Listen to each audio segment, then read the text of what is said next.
Good evening, ladies and gentlemen, and welcome to Talking Pop Culture with Jake D. And we are here tonight to review episode 9 of season 5 of The Expanse. And joining us, as always, for these reviews, Matt from Foulball Productions. How are you this evening, Matt? Hello, good sir. How are you doing? I am doing well, man. Your remote studio looks good. I am remote. I am on location in Austin, Texas. So that's why I've got a handheld mic and a terrible camera. And I hope that the bandwidth of this Airbnb will maintain myself during this stream. But I am here, and I am willing to talk some Expanse with you and the lovely chat. Hail chat. And we got some great barbecue in your belly last night, too. So that was good stuff. We sure did. Draco Argenteus, Mythir, how are you this evening, sir? Doing excellent, sir. Just finishing up here and ready to discuss some more excellent entertainment this evening, and excellent to share the panel with you and Matt. Wonderful to be here, and a chat that is always on target. You betcha. Let's see who we got with us to get kicked off. Duct Tape, hail, sir. Glad to have you. Tracy, glad that you made it. The Brigadier General himself, Elvis, by God, good to have you here, sir. Mary G, hail. Dan, 2584, good to see you. Good to see you. And our good buddy Alex, who forgives us for not being able to pronounce his name. Light man, good evening. Glad to have you here. And of course, I am generally in the Austin, Texas area, and Matt is here temporarily taking a look around. Sentient Dildo. Oh, yeah. All righty. I think that gets to about everybody who has said hello. Just another red shirt's here as well. Oh, just another red shirt. Hail, sir. Mike DiCarlo, good to have you. All right. So let's get started. This was the penultimate episode of the season, and a hell of a lot happened tonight. So we got a lot of good action on Earth, and I want to start there with Amos and the crew arriving at basically like a Martha's Vineyard type location. So give me just your first thoughts to that overall storyline that we saw there with Amos, Peaches, Eric, and the crew, Matt. Well, it's kind of hard for me to just talk about that because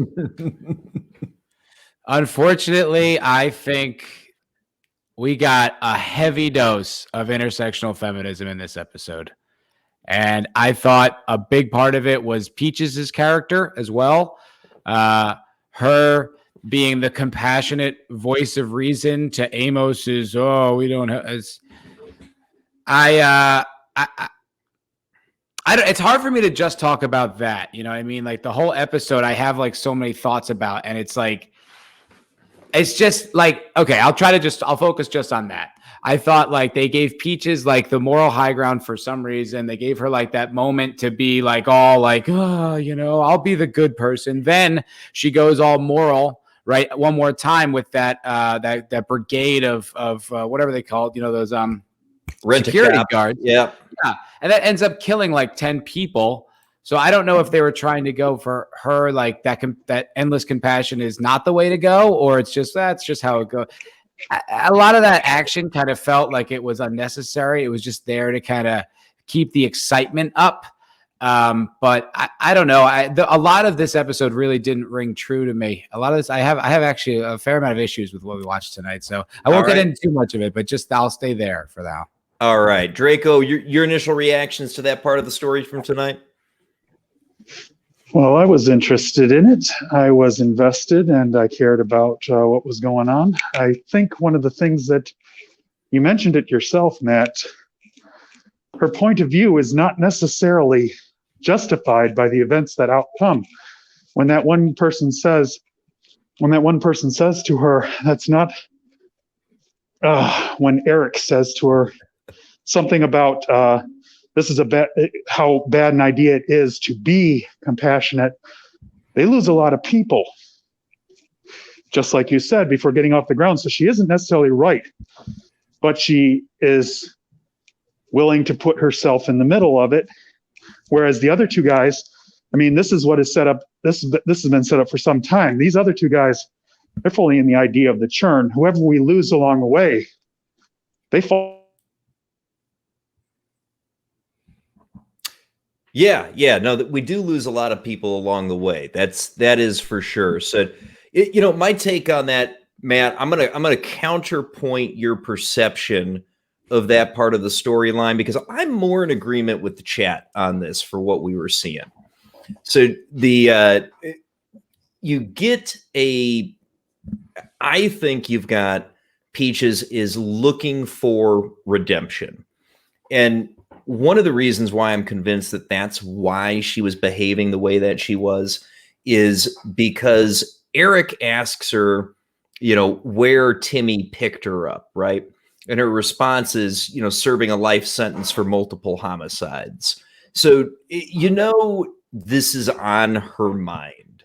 And in the dialogue that we get from her, she's really rebelling against the idea that they're going to kill more people, right? And I'm going to point back to the Drinker Recommends in his video that he put out a couple weeks ago about this show.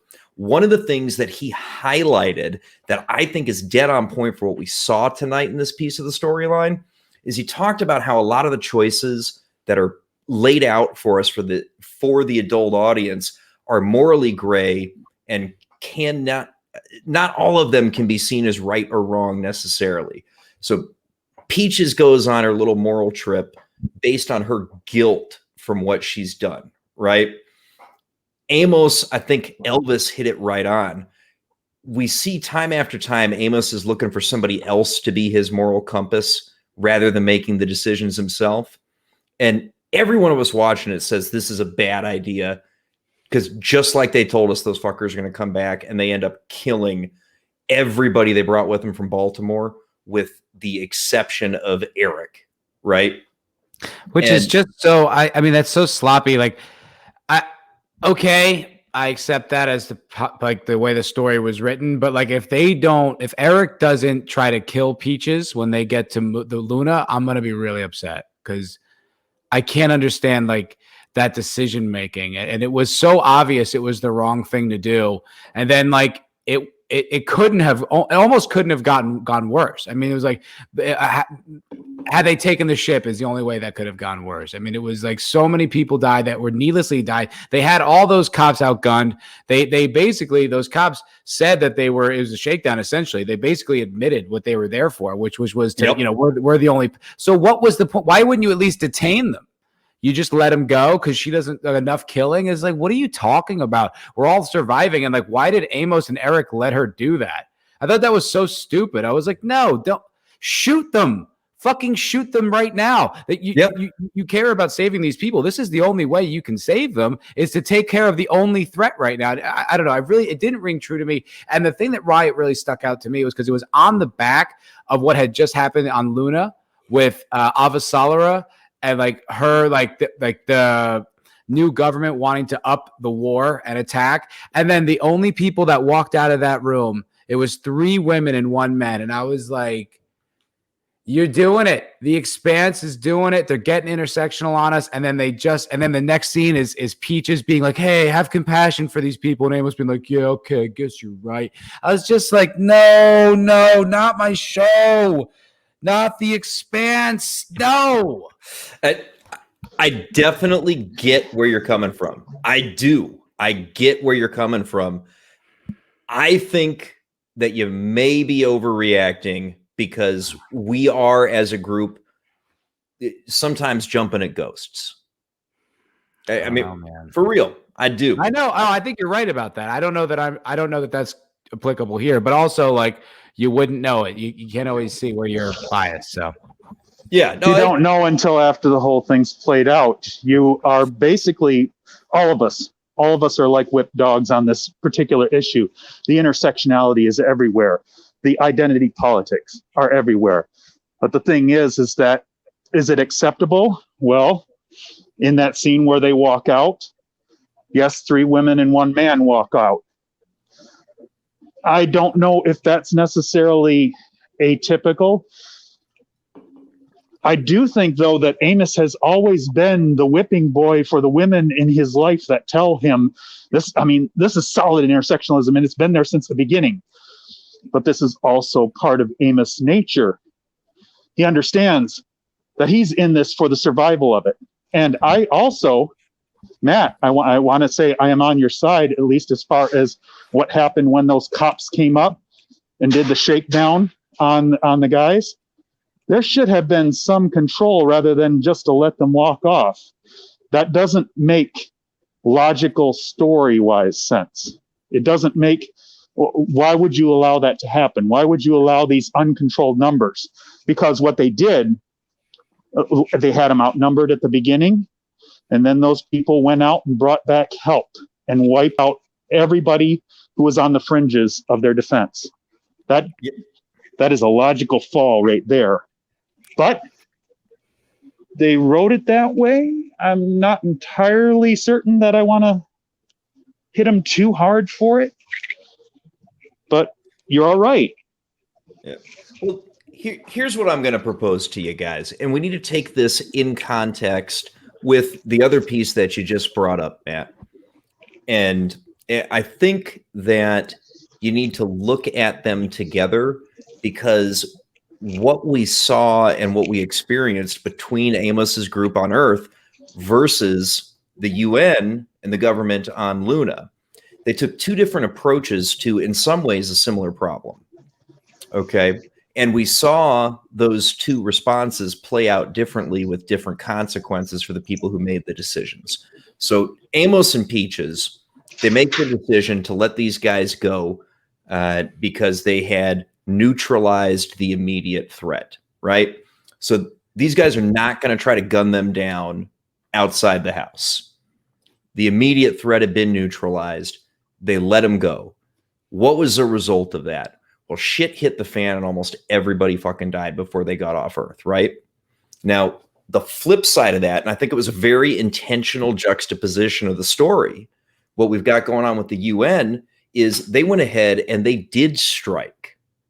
Okay. And they did cause perhaps needless deaths. Oh, no, look. Right? It's so not the morals of balance. that. I totally think the morals of what like Avasarala was standing up for was A, in line with her character, and B, probably the correct thing to do. I respected it and I liked it, but it just felt so predictable, like to that type of storytelling, not what we've seen in the Expanse up until this point, but just that kind of like, well, all the women here get it, but the evil men, military people, they don't. And I was like, you gotta be kidding me. You gotta be kidding me. Like all 3 women make the big show of walking out, or 4, including Avasarala, and the one guy's like, yeah, what they said. And then like the woman comes to You don't even know like, what that guy, don't start putting words in his mouth. He just follows with the rest of them because he actually does say something.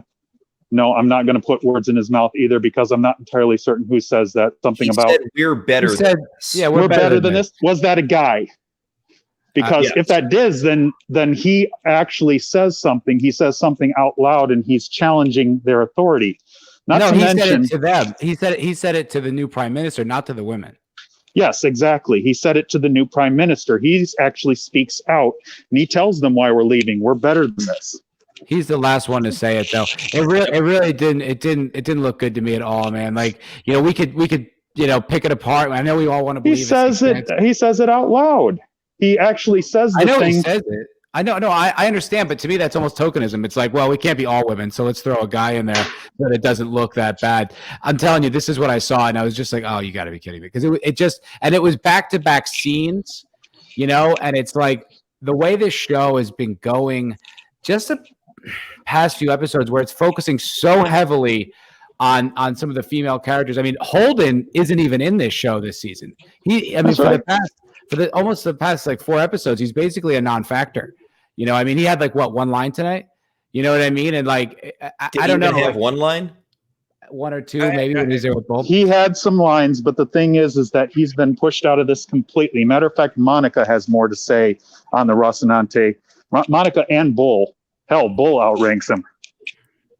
And so I don't know, like it's just that the evidence is starting to stack up. You know, it's clearly like a show that's sympathetic to different portrayals and stuff. And you know, as we've covered, we've never had a problem with any of that. I don't have a problem with any of that. I think it's great.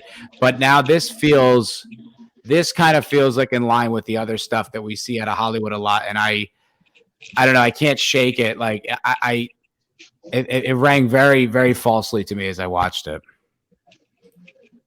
Yeah. I mean, don't misunderstand. I get where you're coming from, and I understand why you had that reaction. I guess when I'm seeing it as in one situation, the woman made the wrong decision. In the other situation, the woman made the right decision.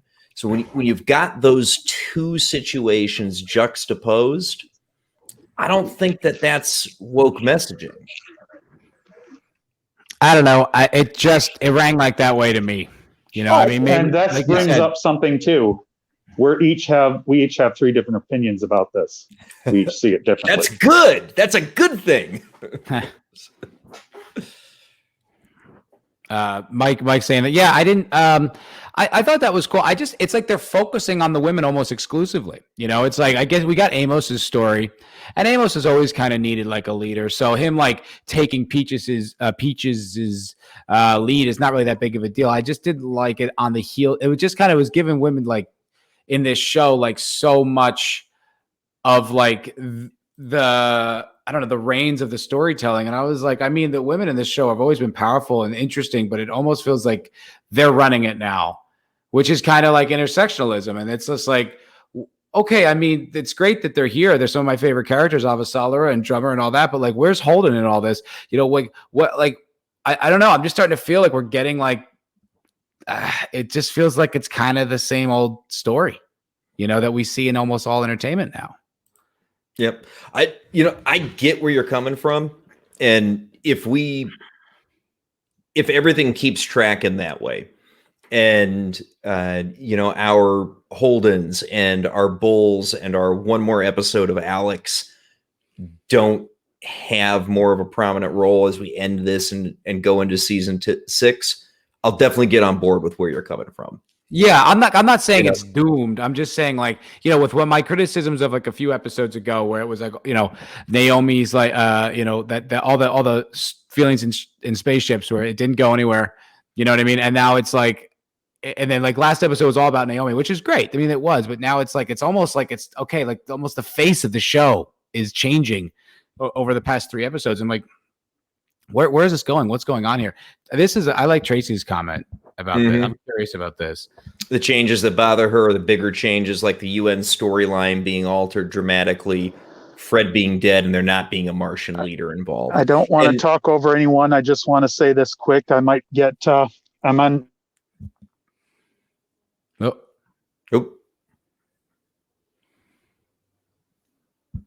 I think he was trying to tell us that he might have to step out unexpectedly. Yeah, I think so. hey, Sencha Dildo. He says, I think you're looking for wokeness where there is none or very little. Look, none of us want to believe anything that can be corrupted. You know, every time it's happened, we all had a bit of cognitive dissonance for a while. You know, when it happened to Game of Thrones, I mean, it was like, it took us a while to catch on that it had been kind of, you know, turned into mush. I mean, people loved The Force Awakens when it came out. They loved it. It was a huge hit. We're more mature now.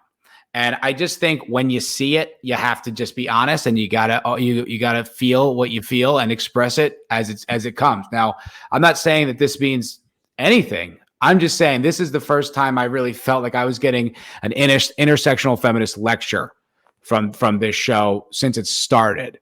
And I was shocked to see it because it was ham-handed, because it was in the war room. Pretty much only the women walked out, which I was like, really? And then Peach, on the next scene, Peach is doing it, focusing so much on Drummer, focusing so much on Naomi. I'm like, this feels different. This feels like a different show right now. Okay, no, that's fair. I mean, I definitely see where you're coming from, and you're making fair points. So I don't think that you're wrong to say there's been more focus on the women this season. Don't disagree at all. Okay, uh, but I also think that mainly the sidelining of Holden is kind of the biggest piece where it's like, where's he been? Mm-hmm. Right? What is up with Holden? We haven't seen shit from him. Nothing. And in fairness, Gary mentioned last week on the Inquisition that there's been a couple of major storylines that just were not present from the books, which dials right back in with what Tracy said earlier, where the UN is radically different from what we saw before, and Mars is just completely absent. And for me, it and she says also that he is sidelined in the book as well. So the biggest thing I've felt like I'm missing in this season is Mars, honestly. Mars in season 4 felt like a character in and of itself to an extent, right? So we saw the collapse of Mars. We watched, Alex walking around and looking at all the shops that were closed and shut down, and the fact that the entire planet was just leaving and collapsing, right? And like the planet itself was almost like a character. And we got introduced to a lot of the big players who were getting rid of all the Martian equipment that we now know is being purchased by Marco, right? Yeah. And so the planet itself was a big part of the show to me. And that's been missing this season for me. That's the only major thing where it's like, where the fuck is Mars? Yeah, dude. And that, I was 100% wrong because I felt like, in the beginning of the season, you had Bobby had that giant stockpile of all those Martian weapons, and I'm like, oh, I bet she goes and uses them against the Bell, against Marco. Like I was waiting for that, and that doesn't look like that could possibly happen. We have one episode left. She's nowhere near that arsenal. And you're right. Like the Martian degradation in the past season, I thought was fascinating. I loved their transformation. I love that like organized crime took off, that the vision of Mars was no longer cohesive, that they just changed who they were because of the opening of the ring gates. And you're right. They're completely absent from this storyline. And in ways that it's odd. Like, Avasarala says, we can't trust Mars, but like she's dealt with people she hasn't trusted in the past. Plenty of times. And she's figured out how to flush out rats. So it's weird that she's just not dealing with it whatsoever. Like, I don't know what it is, but a lot of the storylines just feel so small and self-contained. All of them, like Amos's story, like they're still just getting off the planet. It's okay, but it's not nothing. It doesn't impact anything greater. They just have to leave eventually. Naomi's, I don't know, they all just feel limited. Even Avasarala, like what she's doing, it still just feels like in this tiny little corner. It doesn't feel like it's got that great cross section that the show normally has. It doesn't feel as tightly woven as I feel the show generally represents. So I don't know. Like I thought the season started off so unbelievably strong, and I was set to have like the best season of television maybe ever. But since episode 7, something's kind of left a bad taste in my mouth, and I can't quite shake it. And this episode didn't do a lot to alleviate that for me. Yeah. No, I mean, absolutely see where you're coming from, and you are definitely not something that people in our sphere sometimes get accused of is angry clicks, right, or having an inauthentic reaction to what we're seeing. And what's coming out of you is a completely authentic reaction to this episode in the past, probably about 3 episodes, really. And I want to make clear that, like, dude, I feel you, and I understand completely where you're coming from. And this is, make no mistake, to the chat and anybody watching on the replay, Matt's having a very genuine reaction here, and it's well grounded in recent TV and movie history. So, I want to make it very clear that, like, dude, I feel where you're coming from. I'm not in the same place as you right now, but I understand it. Right, yeah. And well, it's we see it happen time and again. And I really do hope that I'm just, seeing ghosts, as you said, jumping at ghosts. That would be great. But generally these things come in like piece by piece. So I don't know. Keep jumping, man, because as I mentioned, stay frosty. This stuff is there. It has been there since the beginning. You are not wrong. Jake said everything that was important about this. We know you have a right to feel these things because they are real. They're there. Keep saying them. Yeah, and I am particularly moving slightly ahead into a little bit of thinking ahead type territory. So we've got one episode left in season 5 next week, and we still don't know how Alex is going to exit this show. But next week is his last episode with us. That's a good point. So we don't even know if it was written into because of when the story came out about Alex and when they were done with various stages of production. I see Duct Tape's question. If I watched this 4 years ago, would I still feel the same? In 2016? Probably. I don't know that I would be. I think something would feel wrong inside of me. It's kind of like what I was going through when I was watching Game of Thrones, and I couldn't put my finger on it. It wasn't explicit, but something was off, and I just could feel it like bouncing around my chest. So I think if this was a few years ago and I didn't have the luxury of, Nerdrotic, Gary and Doomcock and Mahler and all these people who like really get into the nuts and bolts and how much more present the mechanics of woke storytelling is, I think I might not be able to put my finger on it so precisely, but I do feel like I would feel the same because I pretty much hated The Force Awakens for the second it started, and I was in the theater watching it. So it's, you can't fuck with the truth, as the late great Patrice O'Neill said. And something about this, I hope I'm wrong. I hope I'm jumping at ghosts. I really do, but I gotta say it if I see it, And it's I don't know. Feels off. Feels shady to me. Feels a little shady. fair enough, man. No, I mean, I get it. It's because I see the same things that you saw that have you feeling that way. I feel like it was done for legitimate story reasons. The things that are giving you the bad feeling. And I also think that they were well done because I really liked the juxtaposition of the two different decisions made by Amos and Peaches versus by the UN. And showing those play out in opposite directions and the results for the decision maker, I think, really, truly was good storytelling.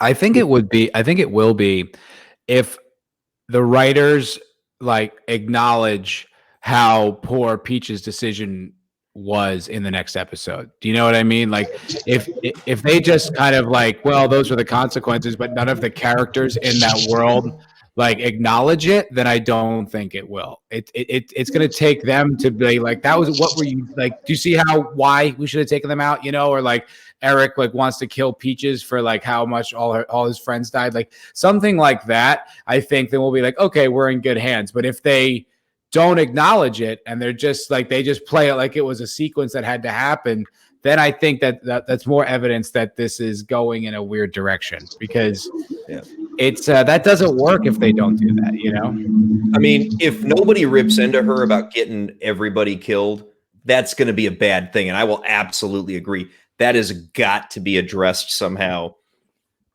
in this next episode, because if it's not, that's, if Amos and Eric don't, what would be a good way to do it? And we'll see what we get next week. But if she tries to assert herself something and they tell her, no, we listened to you and look what happened, right? If that would be great. We get just something like that. Yeah. That brings us back together to a good place.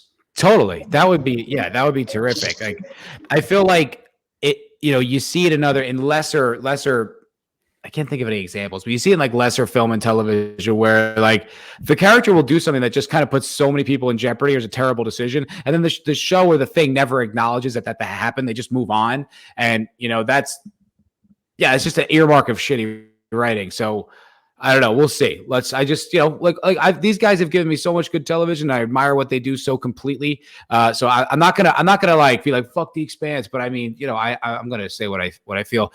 Draco, I wanted to ask you, man, because you listened to Ty and that guy, and you said about episode 7 and Naomi's story that there were some intersectional elements about it. Now, like, have you heard anything else? Like, can you contribute what you observed from that, please?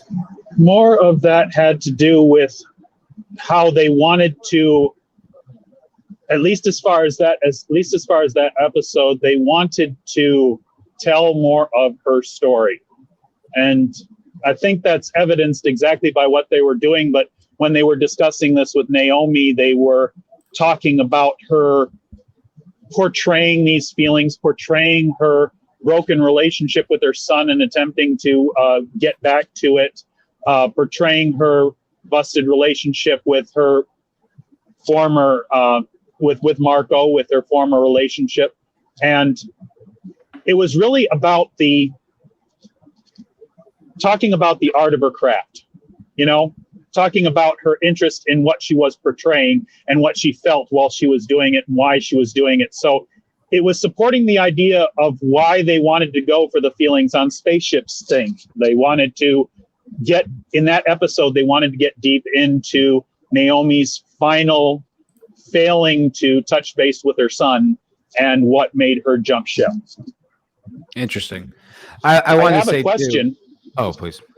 I have a question that goes back to what you were discussing before, because I wanted to know what you felt about this. This leads into the sense of intersectionality in it, because they portray Pastor as they go full in on the idea of him being a weak leader while also being a male in this role.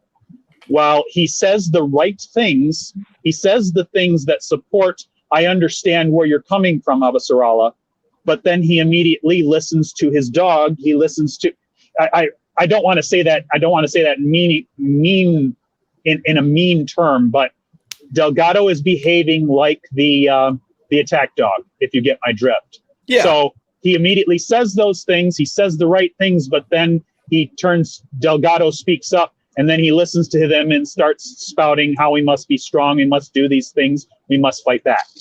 I wonder what you thought about that.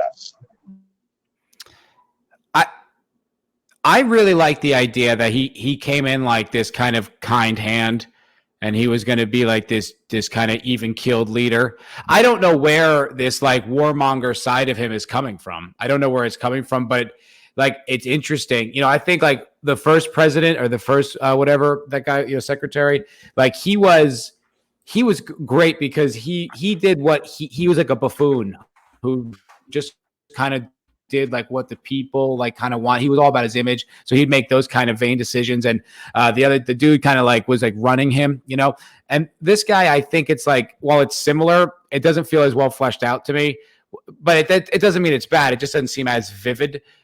So it's interesting that he's like this kind of nice guy, this kind hand, but then has this military objective in mind and kind of does some violent things, and now they're going to take out Ceres. But the thing is, like, I don't understand how anyone's being like, yeah, that's a good idea. Like, it makes sense that Avasarala is standing up for it, but I don't know. It just because I guess they did, because they're gonna get rid of him. But that also happened really fast too. Like he I can't think of anyone's name, but the admiral who's like Avasarala's friend, like it almost sounds as Delgado. It almost sounds as if Delgado like Avasarala's throne ascension was like kind of it already happened by the end of the episode. I was like, did that happen essentially already? Very quickly? It was very quick. We didn't see any sort of play by play.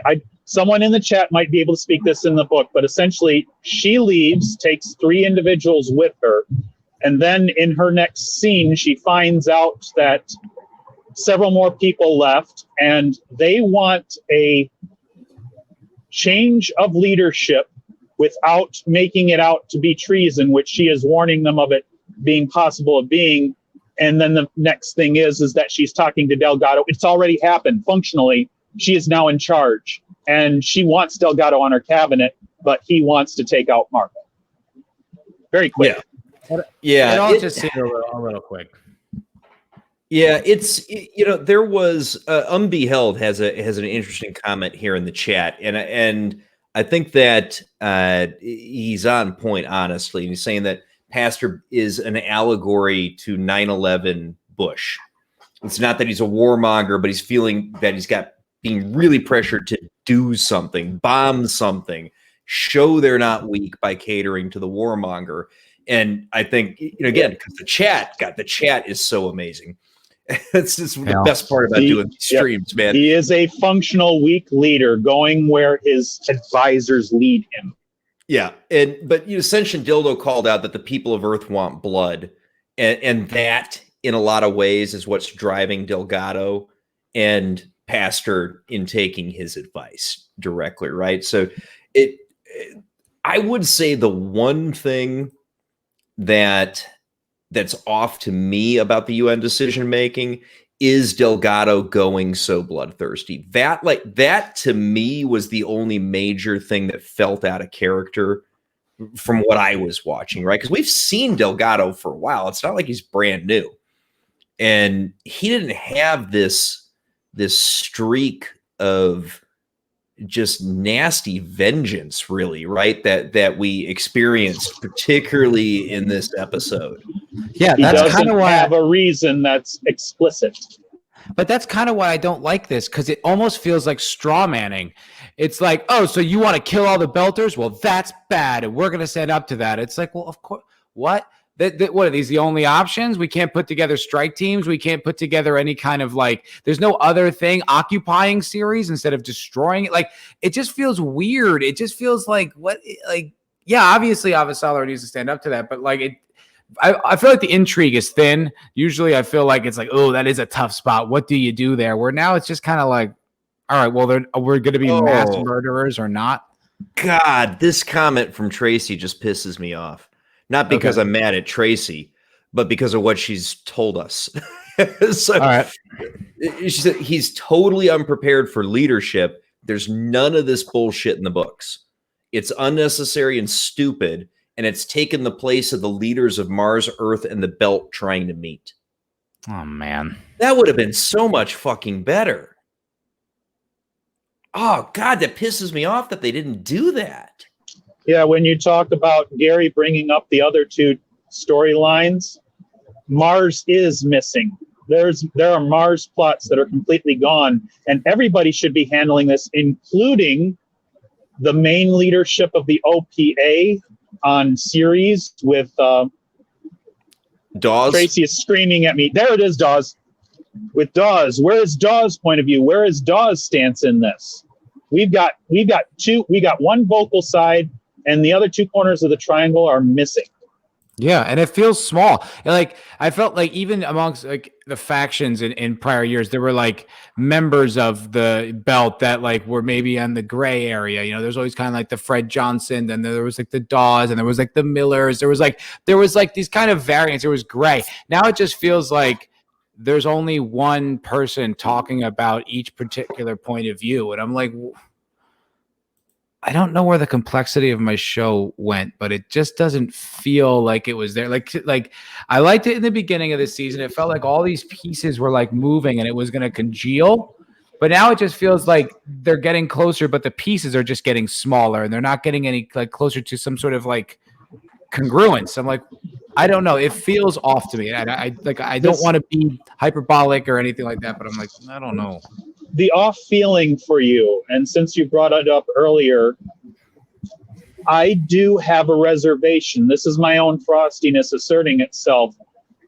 I have a flavor in my mouth, a tingle in my neck that makes me recall Game of Thrones season 7 in what we are having here. And I'm wondering if your own spidey sense, if you will, Matt, if this feels similar to you. It feels similar in that I feel I'm confused by parts of it where I'm like, it's like something in my subconscious is like activating. It's just like, I know something's off, but I'm not sure what. And because I think Game of Thrones actually went worse, to be honest, but this, yeah, for sure. It doesn't feel as thick. It feels thin. It feels weak. It feels certain plots are just, they don't have enough substance. And I look at this episode was screenwritten by Dan Abraham, Ty Frank, and Naren Shankar. And this is what we got. And I wanted more. Me too. And Gary says the next book is the one that gets woke, right? He did say it starts getting a little off the rails. So, yeah. And Tracy says you've got a feeling that things are off because it was an oversimplification of the plot from the books, and it pains me to hear book fans who, up until about 2 episodes ago, have largely said the adaptation is one of the best they've ever seen. We have made that point like a lot in our chats. And I am starting to hear that. I mean, just look at what Tracy's talking to us about tonight, right? Who has read all of these books and is well aware, unlike Matt and I, of what went through in the novels. And Unbeheld's comment there is kind of what I was saying at. Honestly, they dumbed down Delgado so he could be contrarian to Avasarala, which is a poor decision for it's like they made him a straw man. They made him someone that's easy to disagree with. Easy, like it's an easy argument to win. And like, yeah, it's kind of what it felt like to me. It's like usually there's gray. Even when who was the villain from season 1? Not Mal, but the other guy, the other politician. Oh, Aaron Wright. God. Aaron Wright. Aaron Wright. Yeah, you're making me stretch back to seasons 1 and 2, man. Yeah. Even he, like, even though he was like maniacal by the end of season 2, like I still felt like I knew where he was coming from. I still felt like there was like some substance to his argument, Mm-hmm. I don't know. Something feels off. That's all I can really say. Yeah, it's the thing is that like for the first part of the season, I thought that Delgado and Avasarala were working together while they were playing opposite points. And that was the basis we got. That was the basis we got, and that went completely out the window after the attack. Yeah, exactly. Do you see Tracy's comment there? Yeah, when they killed Fred, she got worried. Yeah. I know what that feels like. I know that like that's a feeling when you're like, wait, this is a departure. It's a weird example because it's like it's coming from like one of the most woke people on earth. But that show Girls, I don't know if you guys ever watched that. Like Lena Dunham's show. I never watched that. No. I mean, I don't know how it would hold up now, but honestly, the first season was amazing because it was just kind of like taking like this kind of woke entitled millennial and like dissecting it and kind of mocking it. It was really funny. And it was just kind of like, like then what ended up happening was after that, she started to take that like seriously, started to take herself seriously when it was like the whole point was to not take yourself seriously. And so she just became like the very thing she was parodying. But the end of the season, like it was like 9 episodes, and then like on the 10th episode, out of nowhere, they bring this character back from nothing, and there's a wedding, and they're getting married, and you're like, what the hell? And then everything after that just became a total train wreck. But it's like a departure. It's like something changes, something switches in a way where you're like, that's weird. So like Tracy saying, I got worried. I know what that feels like. And that's kind of what I felt like tonight when I saw the 4 women walk out of the room and then Peaches being the compassionate voice of reason. I'm like, oh no. And then over focusing on Drummer and Naomi. And I'm like, oh no, I don't know. This feels off. Something feels wrong. Something's wrong in the juju. You know, I just can't let this one slide here, Matt, because from now on, you're going to be introduced as Matt from Foulball Productions, the world's biggest fan of Lena Dunham. That's just going to be from now on. How you get introduced, my friend. Listen, that was like 2014. Who knew where this was all going? I didn't know it was going to become a insurrection of, culture. I didn't know. I was just like, oh, it seems like a new show. It seems funny. What's that all about? An erection of culture? Wait, what did I hear? No, I can actually speak.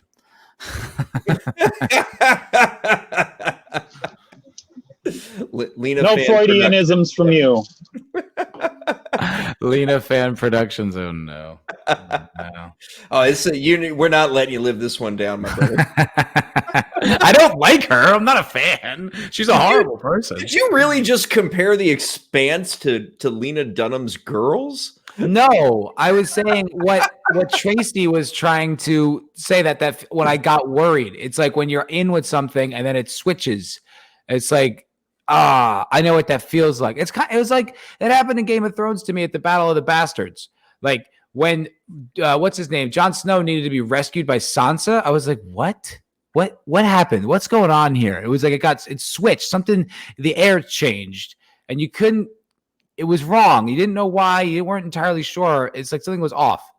So that's what I was trying to say. No, and that's fair. I mean, I get where you're coming from with that. And I'm with Senshin Dildo here as well. I mean, the second half of the season, something does seem to have reduced in quality in comparison to what we got in the first half of this season. But yeah, this is not Game of Thrones level. What the fuck? Yeah, but how? When? Not yet.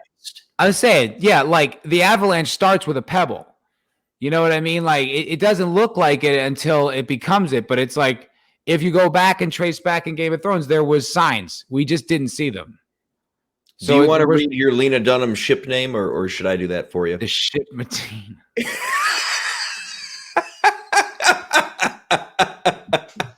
You are really going to be the guy friend of Matt in this, aren't you, Jake D? You're going to nail him to a cross. I guess I'm the one coming across like the woke idiot. Good friends never let their friends live something like this down. That's a rule. Oh, is that how that's supposed to work? Oh. Senshin Dildo's point is well met there. S.A. Corey can write though, unlike D&D who are hacks. Yes, I agree. On behalf, I just wanted a little more writing out of them, along with Nair and Shankar this episode. I agree. Yeah, and I mean, Unbehold is not wrong at all in the sense that it seems like we're getting almost like a part 1 and 2, and season 5 is definitely set up. But his point is not right about the COVID thing, because this was all shot before COVID. Yes, it was. This was done before COVID hit, and it was in the can, and it was in post-production. Before we even got season 4, it was done. Oh, really? I didn't realize that. Before season 4 came out, season 5 was done being shot. Do I get why you defend Marco? Yeah, I think, Elvis, in fairness, I think all three of us on the panel are absolutely sympathetic to what the motivations behind what Marco has done were. Motivations, not methods. Yes. Which is an important distinction, but I don't think any of us are unsympathetic to Marco's motivations at all. I mean, he's a controlling asshole, but he's got reasons. Yeah. And they'll blow 50% of the budget on episode 10 and hope people forget the plot didn't roll. Well, I'll tell you what, if they really did do that, it's going to be one hell of a fucking episode 10.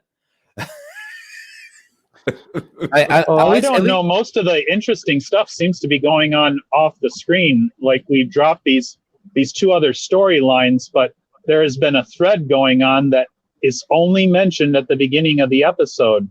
Do you remember when he was looking in a previous episode at the map of the gate with the 2 UN cruisers and the MCRN destroyer at the gate? And The big update battle. that he gets that MCRN lost, one UN cruiser destroyed, and the other is fled. And I'm going, that's very specific, considering he was looking at the gate. Yeah. He might be getting exactly what he wants at the end of next episode. Yeah, they really glossed right over that because it's like the first thing that they say. And another thing they did off screen, which I was like, what? Was Clarissa wiping out like 15 guys all by herself. They just, oh, she killed them all. And they're all just laying there dead. It was like, you didn't think we would like to see that? Yeah, saving money. To have seen that. Yeah, I would have liked to have seen that. Well, you actually did see that once already. You saw that in a previous episode. So she jumps out while Amos is in his skivvies, and she takes care of business. So why include it then? I mean, why even have it? So, we could have just believed that they were all together chasing them down the hallway. We don't have to see it. It did kind of come out of nowhere that there was another group coming in from another way. Yeah. It doesn't help anything. They were fighting that group coming in from the south, and they had to run around the house. And you get the picture from inside where you didn't get to see it. They didn't bother spending the money or deciding that it was necessary. They only just told you in the after, which was, I would have been interested to see a little more of her clicking her switch and her eyes go all wide and she takes care of business. But they have to run around the house from the outside, and they reference from the outside they're attacking us from both sides.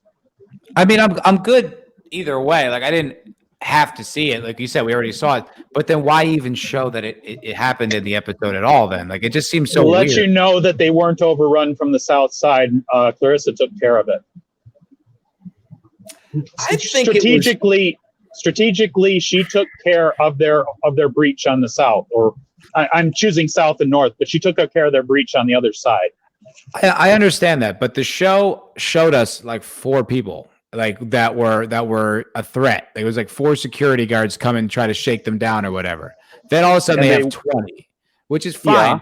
But like those numbers weren't in play until you showed us that they were in play on the attack. So you could have just as easily showed us the guys from the one angle. It's like, why even include it? It just seemed like unnecessary. And if I'm being cynical, it could be a little more like girls kick ass type stuff. They left and brought back friends, and that made sure that it was going to be an action-packed moment where they lose a lot of their people defending against the threat that they that they knew was coming, but Clarissa basically put them back against a wall. And yes, she should pay for that in the future because it played out exactly as the 2 guys who were expecting the churn to grind them up knew was going to come. But should have done something about it, maybe. I don't know. Yeah, it just felt weird. It's not like it's a terrible decision. It was just like, why even bother? It just didn't make it. I mean, I took that when I was watching the episode, I took that as an example of showing, shit is happening fast, and they're just having to react. They didn't expect anybody else coming through, so Clarissa had to activate her mods, which takes her out. Right. So you're also dealing with another question of why isn't she using her mods to assist or what have you, right? Mm-hmm. So, well, because she already burned them. Look, shit was happening so fast all over the place, you don't even know where it's all coming from. That part got taken care of. Although it's fair, like, I would have wanted to see that on screen and not off screen. Yep. I could see it. Maybe it was something that they wrote into the script. And they're like, we just don't have the time or money to shoot this, so we're just going to gloss over it. I could see that kind of being a decision that they made. I mean, that's why I took it out. I'm saying, you could have showed us, but they're saving money. Yeah, I would buy that. Also a possibility. It's definitely not something I would have wanted to see off screen, though. It would have been better if you got at least a flash of, like you see somebody trying to breach, maybe Clarissa reacts to it. Maybe you don't even have to show the carnage where she rips the guys apart, because you know how she can do that. To you guys' point, we've seen it before. but at least give us an indication that it was happening. That probably would have been a little better. Seems they could have done a like little an odd choice. They could take a director of photography think, let's show this in a different way. Yeah. Yeah. I guess, but it just to me, it doesn't accomplish anything. Then it's not like the story needed that. It's like it just okay, that happened. I guess. Thanks. It's not like it's not it's not like someone's life was saved by Clarissa, or we knew that there were going to be 25 people attacking this compound. Like it just seems like completely unnecessary. It could have easily just been cut out of the script and nothing would be different. The story beat is that okay? So you saw 5 guys. You saw 5 guys. If those 5 guys come back, they've got more than enough men to overrun them. They didn't come back with 5 guys. This is what moves that story forward. They come back with 25, and they've got more than enough power to flank them on 2 sides, and they take out. Yeah, but did we have a complex knowledge of like what the ins and outs were of this place? As far as we know, that one hallway down into the shuttle was the only way in. Like they didn't give us like a schematics of the house and like an Aliens where they have to like lock down this place and lock down that. Like it was never expressed to us. As far as we know, it was one tunnel, one ingress, and it could have just been, even if it was 25 guys, they could have all just been attacking the henchmen outside. Like. There's no reason to include this that makes any kind of story sense. Yeah. No, I give you that. It's, Dan's comment here. I kind of like this, right? He said one female that he thought earned her story tonight was Butch. Really liked her presence in this episode. Is Hutch? Hutch. Yeah. I was reading the comment, guys. Come on. I'm helping to correct so that people can look it up later. Yes, Hutch. Yes, thank you. But yeah, Hutch. I did like Hutch's story too. She was present enough that you knew who it was, and you certainly got a sense out of Hutch that she was a competent operator, right? And I use that phrasing intentionally. Mm-hmm. And I even almost got the sense that Hutch was potentially planning to stay behind to cover their asses getting out. Did you guys get that sort of feeling of what was going on or no? I'm not sure where that came from because I understood the character's motivation, but I was kind of confused. Like, I kind of thought her and Drummer were on the same page, but I guess she's like concerned about her preservation of the family. They don't want to die if they betray Marco. Wasn't she the one who didn't want to agree with Marco, though, early on?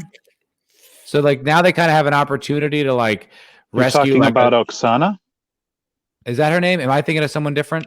Oksana is is Carmina's lover aboard the ship. Who's Hutch then? Sorry. Hutch was the androgynous woman with Amos. Oh, yeah. That was pretty cool. That was interesting stuff. Yeah, I liked it. It was cool. I like she got that moment, that kind of like Medal of Honor moment of being like dragged away while she's like blowing. That was a good scene. I liked that. That was good, and I like the kind of like brothers in arms vibe of it. Like when he got like took some fire, like she covered him, and vice versa. And then I really liked at the end, like Amos whenever he's on screen, but like he like does the little medical scan. And then like he walks and you're not sure if she's dead. And then he walks and just leaves without her. And you're like, oh, she died. Yeah, but he also put her down to the ground. So that way the next time they went under thrust, she wouldn't get thrown to the floor. Maybe I'm wrong. I was wondering if he was patching her holes, although he didn't get the one in her back. My impression was that she was dead. But Tracy says that Butch is the character's name in the books. Check that out. How about that? They actually. That's why I love having our chat. Love the chat. Multiple details. That is actually pretty hysterical. That because she definitely was Butch. For sure. Yeah, she was pretty cool. I like that whole little crew. Yeah. Hutch was unsure about starting over. Yeah, because I got the impression she was almost going to cover him so that Amos could get out.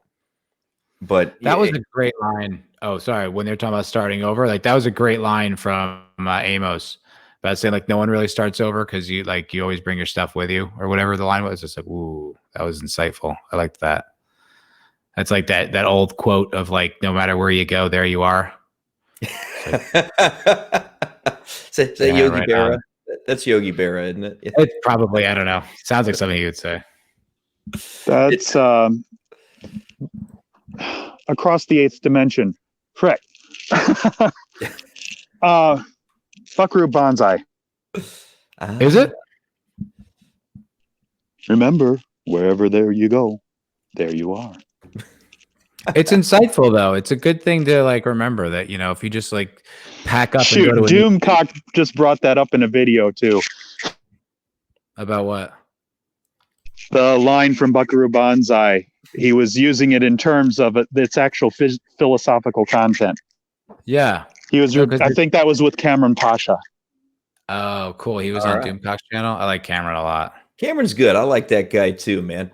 So he's a badass dude. To be a Hollywood writer and be that contrarian to their viewpoints, I respect the hell out of that. Some guts, man. So we haven't even really talked about Drummer yet. I mean, we're an hour into this. We barely even touched on Drummer. So give me, Draco, give me your thoughts about what went down in Drummer's ship tonight.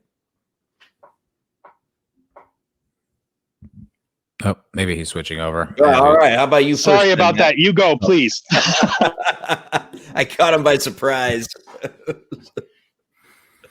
How do I feel about Drummer's story? It's tough to watch Drummer be so like restrained, you know, because like in season 3 she was like that, you know, like under Ashford's rule for a while, and you saw like that like eat her up. And how interesting that was, how good, how cool that looked on her, and like then like her explosion eventually. I don't know. She feels kind of agencyless, and it's frustrating to watch. And I don't know if that's like a critique of the writing. It's just like an experience watching this show this year. But it's like, damn it, like I want Drummer to blow someone's fucking head off. You know, like I like, but I just feel like she's not. I don't know. I want to see her like plotting behind the scenes or something, or making some moves to like get to a goal. Like it just kind of feels like, I don't know. She's just sort of like trapped, and it's frustrating to watch for me. Yeah. I mean, you know, Mary G says she's waiting for Drummer to explode. Right. And, you know, Elvis is saying she started acting like a child. You know, she already quit politics, went to be a pirate for a living, but come on, grow up, Kamina. And I get that feeling very much. And, you know, Tracy says she needs to end up the pirate queen, but how is she going to get there from here? Right.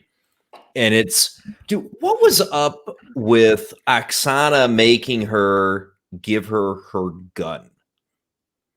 I think she thought that. Sorry, go ahead. Yeah. I didn't like that entire interaction at all. I mean, you know, obviously it was about not killing Carol.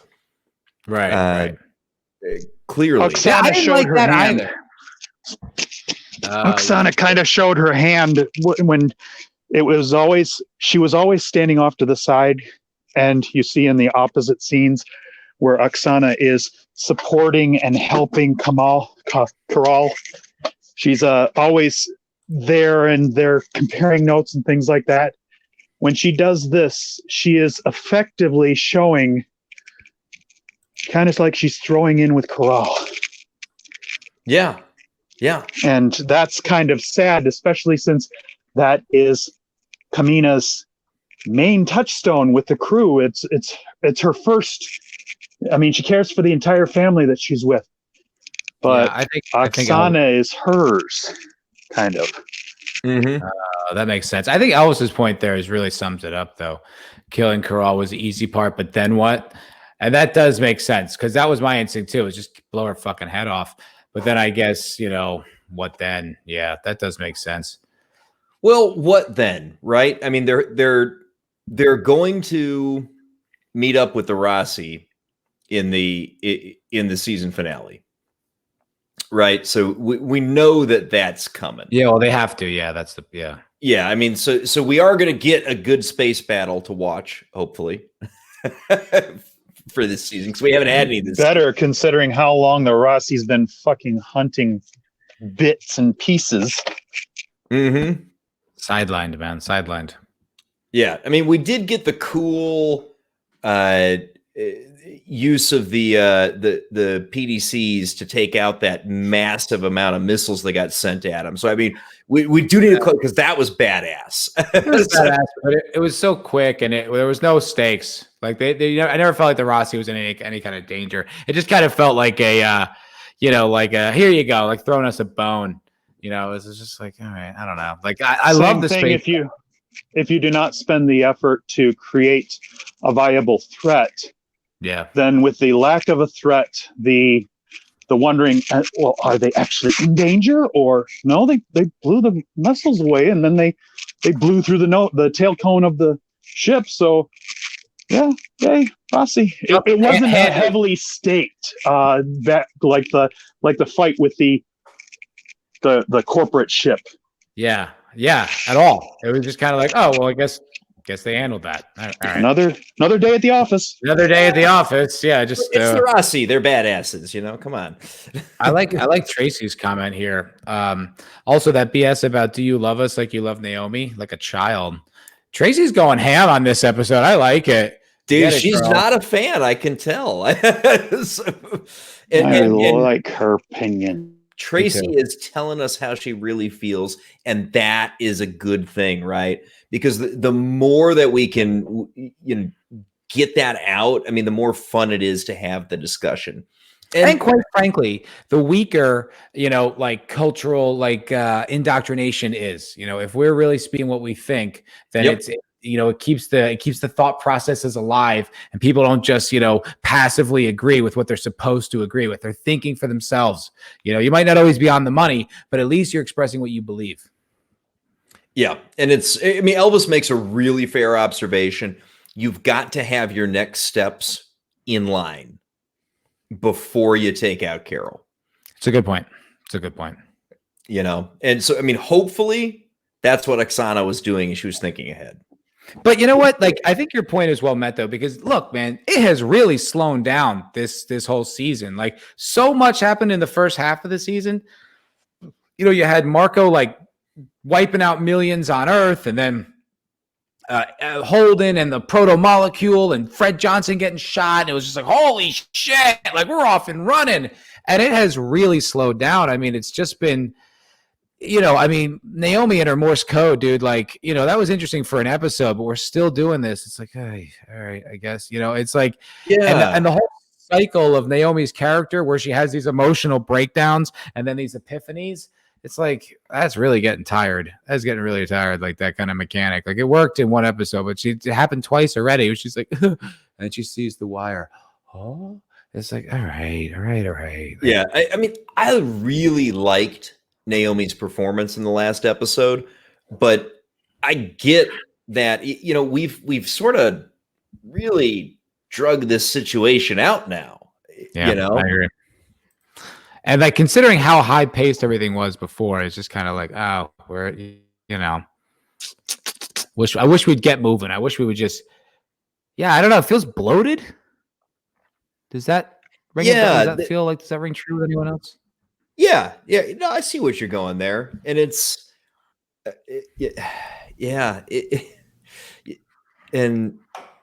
Tracy, you're saying the same thing that Matt was at the start of the stream, right? That it feels like something's changed, and it's not what he's grown to love, and I definitely see, especially the more that we're talking about it. It's like this whole kind of the second half of the season being off from the rest of the show to an extent, right? There's absolutely truth to that perspective, and I don't think that it's wrong. Yeah, it's weird, and it's like just some of it's kind of creeping up, but like the stuff that really stuck out to me, like I expressed earlier, but some of it now talking about, I'm like, yeah, wow, we really just are not doing much. You know, it's like Amos's whole journey across the tundra has been going since like episode 4. It's like, oh boy, this is really a whole long side quest. Yeah. It is taking a while. Yeah, and this is good, and I think you're right. And I think this is what we get at the season finale, Elvis. And it's the confrontation between the Rossi and a few of the Free Navy ships, and that's when Drummer's got the opportunity to defect.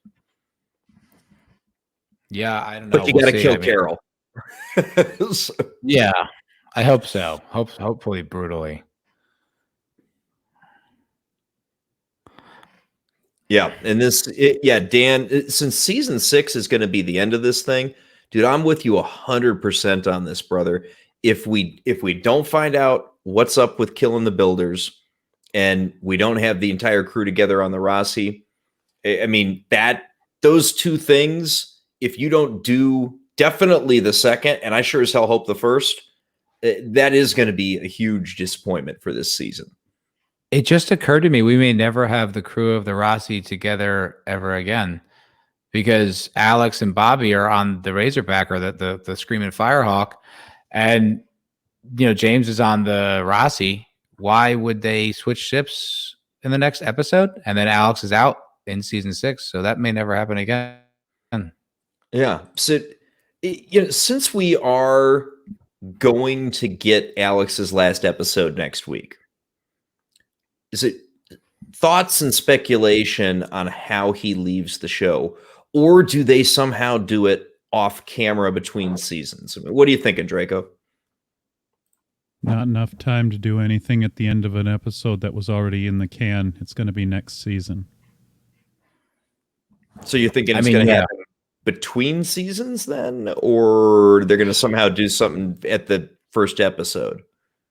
Something in the first episode, sign lining or giving the appropriate reason, and only enough effort to move them sideways off of exit stage left. Fair enough. What do you think, Matt?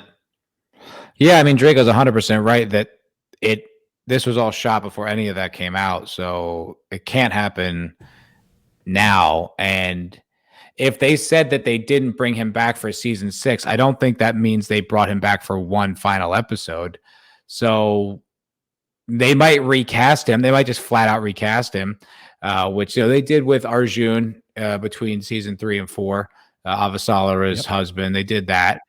Game of Thrones did it with a few characters, and they just moved right on, and it was weird, but you got used to it. So I don't know. I mean, if he can't come back, I haven't read the book, so I don't know how important he is to the story, but I imagine he is. I would like it if they just recast him. I wouldn't love it, but if it's got to be done, it's got to be done. If they just he lives with his son now on Mars, if they just went that route, it'd be like, I don't know. I'd prefer him be recast as some sort of relegation of some kind of lame duty or something. Yeah, so Tracy's hoping that they just sideline him. Maybe have him live with his son on Mars. Then bring him back. Preferable. We like the character portrayed on the screen. It's going to be a pain in the ass to not be able to see him anymore. I mean, technically, how much have you actually seen him this season? He said a few lines to Bobby each time you get to see the Razorback / Screaming Firehawk. Screaming Firehawk, I mean, technically that's his. He wanted to have the Rossi name Screaming Firehawk. This has been a thread functionally since the beginning of the early on, since the acquisition of the Tachi. But also early on in this season, he actually had some great scenes. He had scenes with Bobby where they were in the in the bar, and then he had a scene with that girl who was working for the general or whatever, the admiral, and he had to kind of he was doing reconnaissance and stuff like that. He actually was pretty instrumental in the early part of this season. That they've just sidelined. They've sidelined everybody except for Naomi. What happened to the Mars storyline? Yeah, and Duct Tape says he needs to get through these books to see what Tracy's going on about. A television series can never amount up to the book that it is based on. A movie can never hope to amount to the book that it is based on. The best you can get is an adaptation that does well with the material, the best you can hope for. I mean, the Lord of the Rings, the movies based on the Lord of the Rings are probably our best case now for an adaptation that took huge amounts of background material and did everything it could, including serious rewriting, to stuff them into the relatively small package of 2 to 3 hour long movies. Yeah, and every time you bring that up, I'm going to bring up the fact that they got rid of Tom Bombadil, because God damn it, I want Tom Bombadil in my Lord of the Rings. He doesn't have anything to do with the Journey of the Ring. It doesn't have anything to do with the Journey of the Ring. I will never let that go. He is part of the greater world. He should functionally, you know what? They could fuck with him. They could fuck with him in that frickin' series, because he's probably been around that long. He has been around that long, so they could. I just know he's been around through ages of Middle Earth. He would have known stuff like that was going on, and he would have been just skipping through the forest, singing about the trees and things like that, singing part of the Song of Creation for all I know. But yeah, Tracy's point, she says that the Expanse came close until this episode, and I have to agree with that. Like, I've read 3 of the books, and like, they're really faithful adaptations. They're so faithful, it's almost like reading the books is just kind of like another version of the show. It's not really a whole lot added. So yeah, I don't know. I'm going to trust in Tracy's kind of lack of confidence. You know what I mean? Because it's like, that sounds right. Like that's what it feels like when you feel like you're being betrayed. Like when you feel like you're feeling like what you love is being like kind of fucked with. It's like, I feel like I'm getting that from her. And it's like, I'm getting it from just watching the show myself. So it's like, I'd love to be wrong. I think that'd be great, but I don't know. Of course, starting to feel differently. Elvis has got a beautiful idea here, and I know that this will make Mary G just light off. It's, Naomi's going to sacrifice Alex to save herself, and then we'll know that Marco and Carol were right about hers.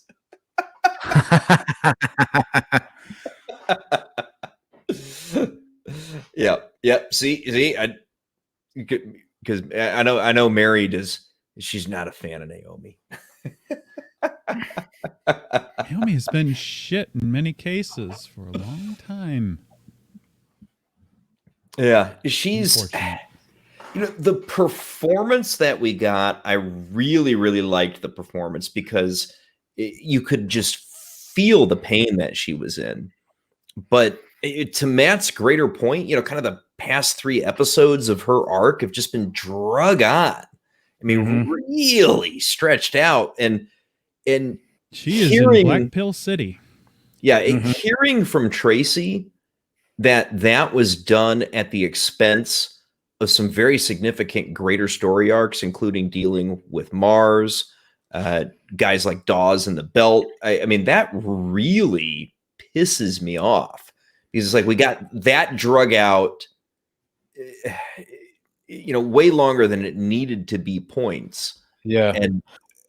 And she's so she's so overwrought, and has been like for 5 episodes. I feel like every single time we see Naomi, she's either crying or fighting really hard on something. It's like there's no break in it, and it's starting to feel indulgent in a way. Not that obviously Dominic Tipper has any impact on like what gets written, but it's just starting to feel like this kind of like, oh, look how hard she's struggling. Look at her feelings. And it's just like, all right, like, get on with it already.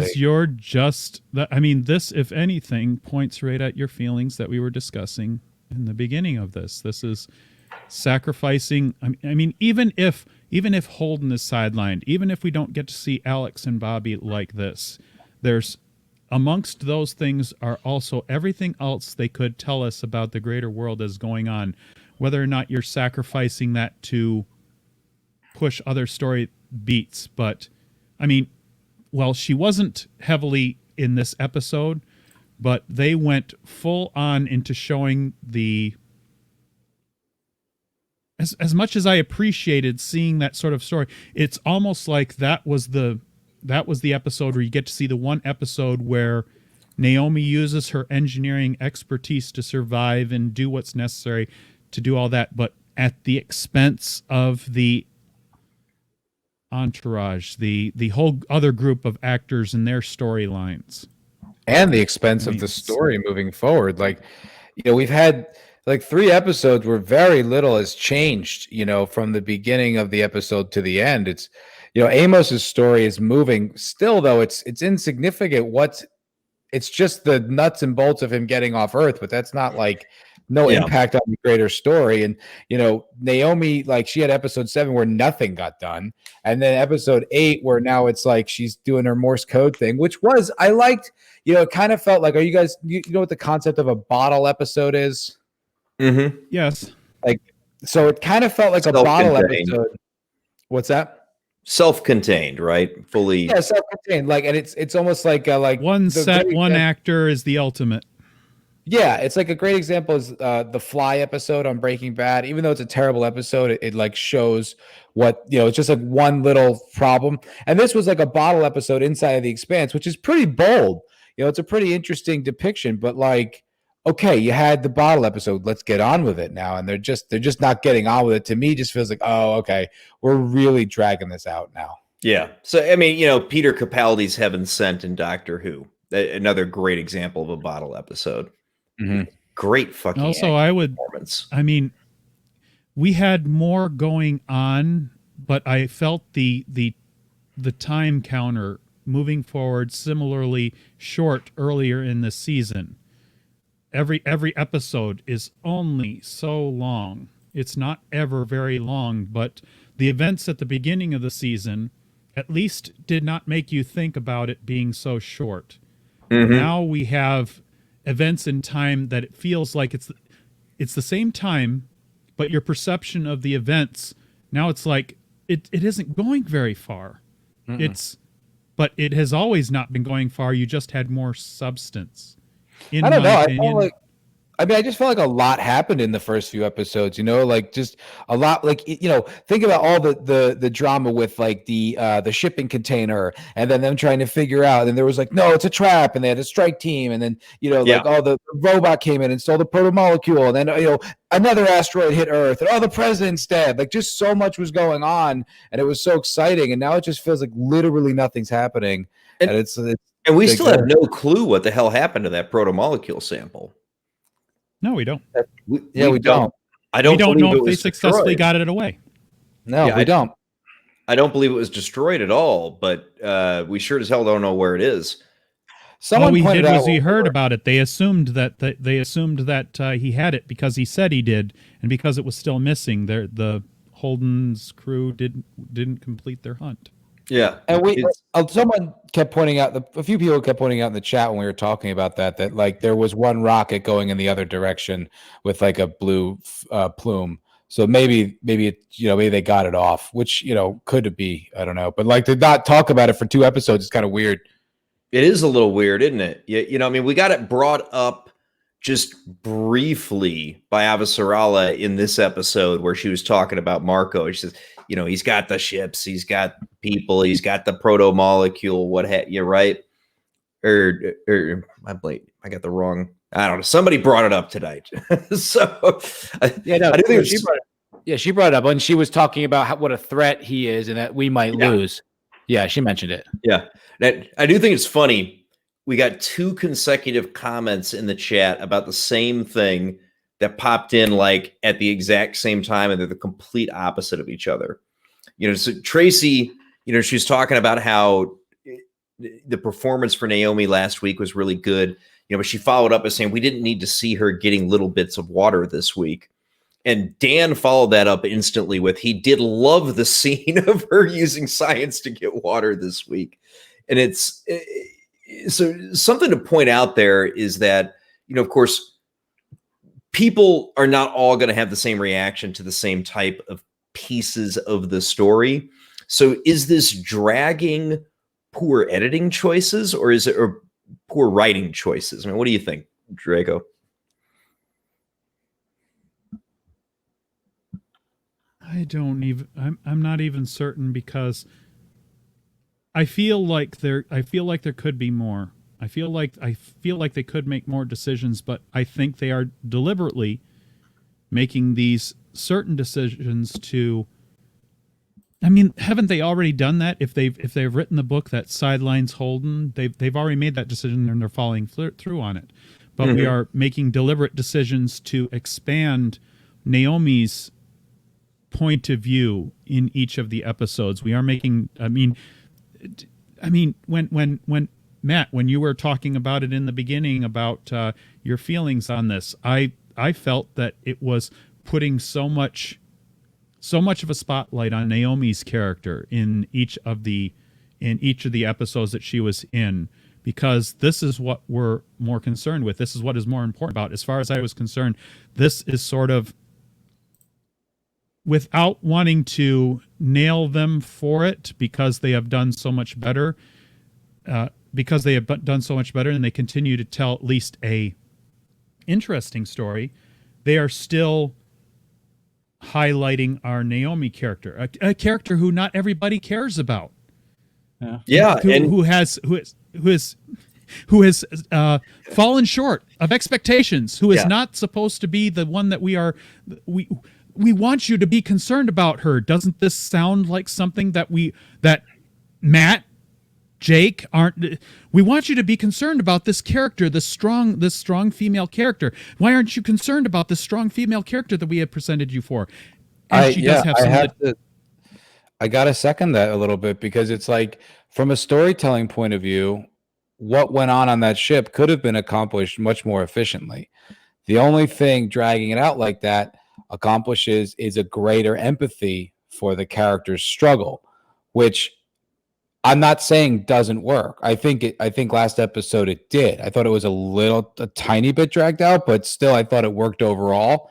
But now that they're dragging it out another episode, they're not moving the ball. Combine that with, the girl walkout on Luna, and then, compassionate Clarissa. It's just like, man, this really is starting to just feel like that's a big part of what they want to get across. And it's just like, wow, that's really not what I thought this show was about. Yeah. And, it's Ascension Dildo says, he doesn't mind that they're giving story to the female character, but they're giving it to the meh character. And Elvis calls out that too much of Naomi resulted with a lower rating, and he's glad that it did, because then they get to experience consequences for what they chose to do. And, I think that one of the things that we've seen very consistently out of the chat tonight, and I think is not an uncommon perspective for viewers and fans of the show, is that at least among the Rossi crew, Naomi is the least favorite of those main characters, right? And, I know my girlfriend hates Naomi. Yeah. Hates her. And I'm not a fan of her. I think if you polled fans of the show, you'd find that she's by far the least favorite of the characters. And so the heavy focus on her, is particularly in the second half, has hurt the show. I tell you, I never had a problem with. I actually always liked Naomi. I thought, I liked that she was tough. I liked that she was conflicted. I liked the fact that she was, had a strong sense of what was right and wrong, but also had a real deep pride for being a belter and cared about the people involved. So that, maybe sometimes she made decisions that weren't great, but then sometimes she did. She seemed to have a good moral center. When I pulled away from her was in season 4, when she got this new haircut and it felt like a new energy. And she just felt like she kind of had this sort of a flavoring of a self-righteous blogger. There was just a little more anger in what she was doing. Even when she was doing the right thing, she just seemed a little and it was just oof, I don't know that I like this new Naomi. And I don't think that's there this season, but I just see her just being in pain. And it's just this is the most joyless character on this show. Yeah. Yeah. Joyless is not an inaccurate way to describe her. She certainly doesn't have the, what's the right word? The positivity or the optimism of a Holden, for example, right? Yeah, it doesn't get like even Drummer used to get fun moments, like little shit talky moments and stuff. She was always going through a lot of shit, but she got to be kind of sarcastic and fun and a little sassy. It's like feels like that's just gone from Naomi. Like she hasn't smiled in like 3 seasons. Yeah, I just and this wanted is to bring this up. yeah. So I this just is wanted to bring this up because who was that in chat? Because they get the gold star tonight for pointing out something that I missed. I don't know if any of you did, but I 100% there's missed the it. protomolecule running away. Yep, I would Yeah. say that's got to be it. I think it was if I recall, because it was a few weeks ago. If I recall, I think it was Buzz Nacho. But I also think it was a few other people. But Buzz Nacho is like, he's so sharp with his observations. I feel like it was him. I missed that, so I wanted to bring it up. I 100% missed. I didn't catch that either. So somebody did mention it. It's way too far back up in the chat for me to find it, but somebody did mention that earlier. Yeah. You're right. Oh, so we mentioned it tonight Who too. brought it up today? Yeah. Who gets the gold star of the day? Whoever it did, raise your hand. The rest of the chat's gonna be like apple polisher. Why does my girlfriend hate Naomi? Because she's a selfish, self-absorbed, and just completely sort of insular to only her and her own needs. Like one of the things It sounds like you're talking about your girlfriend. That's my girlfriend. That's my girlfriend. How she sees Naomi, right? I know. And so Elvis, you've got good eyes.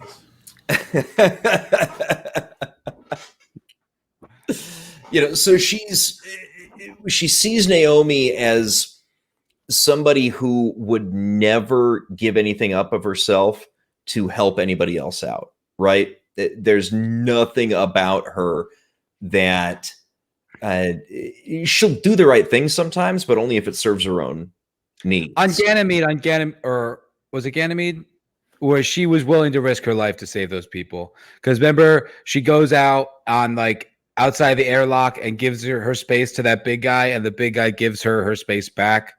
So she has done selfless things. Fair call out. Just to be fair. Oh yeah, absolutely. We should be fair. Absolutely. It's part of her complex, what should be complex, but she's overloaded to the side that you see more about Mimi I. You know that she's capable of these things, and they do show occasional bits of it, but it doesn't seem to be part of her normal character. So the normal character is, I don't like that so much.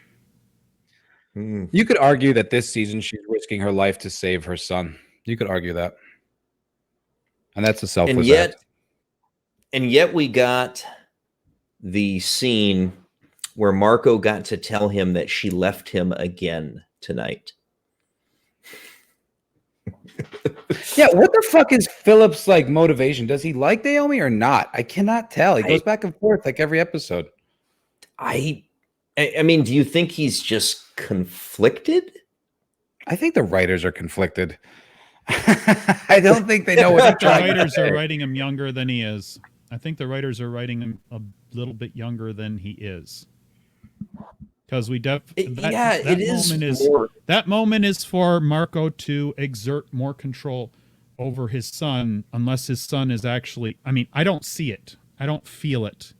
I don't feel it either. Marco is like what he's going to say. She did this. She left us. She is the one who is in the wrong here. So he's saying that, and to me, it's like it doesn't hit. It doesn't emotionally hit. It doesn't feel. It doesn't make sense. He was more upset that his mom left him than that she was dead. What? Like she was a legit prisoner. Why are you upset she tried to escape? It makes perfect sense. Like it wasn't like she was playing as if everything was going great. Like she tried to kill Marcos like a few episodes ago. All she was doing was rebelling and disagreeing with the whole direction of this thing. And so, yeah, she escaped logically. And then Philip's upset about it? Why? Like, are you happy she's alive? I don't get, like, I don't understand what his motivations are. I don't understand him as a character. Well, if nothing else, I agree with Elvis that Philip definitely hates Naomi now. Yeah, that's fair. And Marco, the manipulative gaslighting bastard, made sure of that. But he was honest. Like, he didn't lie or anything. He was straight up like she tried to escape. Yeah, but but by characterizing it as her leaving Philip, I mean that's where it's gaslighting, right? And it's manipulative. Yeah, the control. I guess Because she wasn't leaving Philip; she was escaping Marco. And but Philip's fucking stupid. Then, like, it's like he doesn't have enough adult agency. Yeah, like right. He's not adult. He's not as adult that you think this young man should be. He should be more. He should be more assertive. He should be more questioning of this father figure. I don't know if that has to do with some kind of idea that he's been under control of him. He's been under control of him this long, and that's what they're trying to make is a point. He looks like he's like 20. This. Yeah, I would expect a Belter child to be highly assertive of their individuality and making choices that they stand by and not behaving with a certain level of childish response. Yeah, it doesn't quite make any sense. It's like to not understand why she would want to leave is just plain stupid. You can you know what I mean? It's not like she ran out in the middle of the night and said, we're gonna have a picnic tomorrow, and then like he left. Like as she left, it's like, yeah, like you were maybe. Wait a minute. You're telling me that she didn't go to the gas station for cigarettes, Matt? That's not what happened here? Dude, they were legit talking about killing her like 2 episodes ago. And he's all like, she left. Like, yeah, dude, her life was at stake. This was her only option. Like, I don't get the motivation or the thinking of the character of Philip, and I don't know where his loyalties lie, and I don't know why. I just don't. It doesn't make any sense to me. I agree with the statement that he's behaving and sort of being treated like he's a lot younger than he is. It's like a lot of the interactions, and not just his statements and actions, but the way the people around him relate to him. It's more like a 13, 14-year-old. And this kid's nearly 20, for God's sake. That's what it looks because like I'm wondering if that statement right there, how much weight does that have? That being raised by the sociopath has stunted his emotional growth. Fair. Because I don't see it. I feel like, Matt, I feel like this doesn't feel like the payoff. But is that the reason? Is that enough? I don't feel it. I don't. Yeah, I feel like his emotions should be like relief and disappointment. He should be like, we just didn't get through to her. She's just not going to be one of us. But then, like, well, at least she's alive. Like, it's just his anger that, like, she betrayed us again. It's like, what did you think she was going to do? Why is this shocking revelation? Like, it's just so weird. Like, she's been a adversary of Marco from the jump, and now, yes, she did what the only option she had. He's like, no. It's like, what? Have you been watching her? Have you been here this whole time? I don't. Hey now. Childish response. If she hadn't left them again, we could not have had that cool vacuum jump. Really? Which, of course, was a badass scene. So naturally, she's got to leave Philip.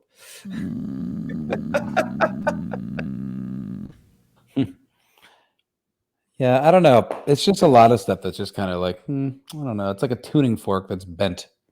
Just doesn't quite. Sounds kind of like the note, but not quite the note. Yeah, fair observation, Sentient Dildo. But I mean, okay. I mean, granted, I'm in my 40s. I'm getting old, but I mean, I certainly do remember being 20, and I was. I mean, has it really changed that much in 20 years? No. And also, like, he's not a 20-year-old in 2021. He's a 20-year-old in 2020, 2,221. You know what I mean? Like, and he grew up in a really tough area. Like, survival and self-reliance is something that he should totally understand. Belters have that ferocious, like that tenacity. They survive where others can't. You know, Unless I think- his father somehow coddled him and it stunned him emotionally. It's the only other. It's the only conceit that I would allow, and I don't even believe that conceit myself.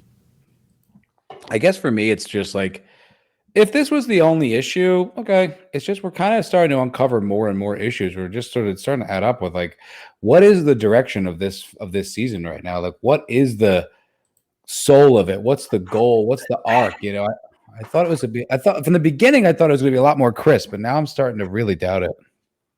Yeah, I don't know, and it's a fair question to ask, man. I mean, where are they really getting to at this point? I mean, we've got kind of it's sort of about I guess 4 major plot points to wrap up next week's episode in terms of what's been on the show, right? So one of them is the proto molecule heading off to wherever it's heading off to. Yeah, Elvis is telling us he thinks that it's linking up with one of the Martian fleet admirals at the ring, which is an absolutely fair guess and probably a decent possibility that's exactly where the fuck it's going.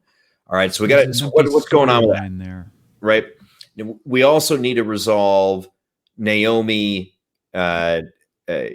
getting out of this trap that she's in, right? And we've quickly got the Razorback approaching her, and the Rossi is heading. The Rossi is heading that. Well, that's the ship that was coming in right at the end. I know. It's just you say right? that, and I'm immediately ringing back to how slow we've proceeded this process. Well, now finally, it's quickly arriving. Beat by fucking beat. Yes. No shit. I mean, Amos has like traversed like most of the eastern there you shoreline go. on foot, and somehow the Rocinante has like just barely moved anywhere through space. Yeah. So and the Rossi's on its way there too, and it's going to get intercepted by a few of Marco's ships.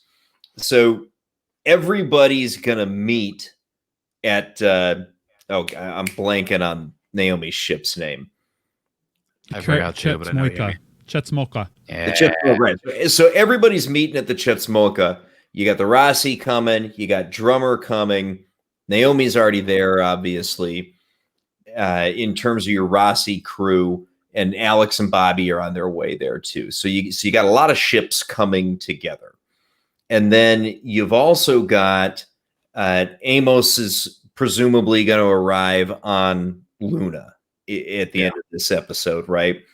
And hitch a ride out to somewhere to hook up with the Rossi. I guess. Yeah. Maybe. I mean, how long is that going to take? Is he going to be able to get from Luna to the Rossi? I mean, the way how long it's taken them to get from Tycho to the Chechmoika has been like 3 episodes. How's he going to get to all the way from Luna by the end of the episode? He won't be able to. Yeah. Yeah. And season 5 has 2 speeds, stop and slow. Bull, probably. That's funny. Yeah, and it's just too much focus on Naomi. The Faustian bargain that Marcos made with Mars to gain his free navy should have been a prominent storyline instead of Naomi whining. Yeah. Right? We still don't know much of shit about the deal that Marco made with Mars. And how interesting would that have been to have seen unfold? Like that, like all the shady dealings, the compromised values, the Mars essentially aiding a terrorist by giving the most powerful ships in the solar system. That's fascinating. I would love to have seen that. Dude, well, like we were talking about earlier, Mars is a character in this show, and it's been just completely absent this season. 100%. Guys, I want to titillate you guys just a little bit, since we have Tracy Metherell in the chat here. Without spoiling anything, Tracy, are you finding it difficult not to mention some story plot line that is soon to become of this whole Mars storyline? Are you on the edge of your seat, or having any difficulty preventing from dropping these hints? I'm looking for her response now in the chat. Totally. So Matt, in exchange for me branding you, the world's greatest fan of Lena Dunham, we'll just, I'll give you a little tidbit that you can clip, and because Draco, yes, I'm titillated. Stuff is supposed to happen, and we're not getting any of it. And I know she's probably wanting to. If I could tell you what is going on, you'd understand. Yeah, it would be nice. But yeah, hopefully the Mars stuff shows up big time in season 6, because it's this gap. It's like this black hole in the fabric of the universe that's been established of the Expanse. Having just a complete absence of Mars bothers me.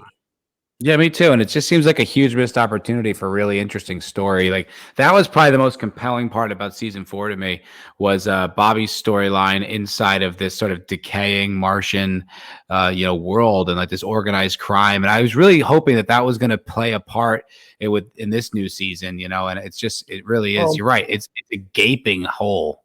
It did, but it's all been off screen. Yeah. Now we just had those first 2 episodes, and that storyline was completely dropped. Abandoned. Once they found where the ships went as far as it relates to our storyline in the current series. They haven't gone any further down that road. Yeah. And this is cool news from Reynard. They start shooting season 6 tomorrow. That's pretty interesting. So the question is Cass Anvar on set to die? Right. I would love to know. Or have they recast Alex? Or are they simply going to use some imagery, or just deep fake him? Character? I don't know. Would they actually go that far? Do they feel it's necessary? No. I mean, they feel like they're going to get a satisfactory ending to this show in the 6th season. They have said that on the Tie and That Guy.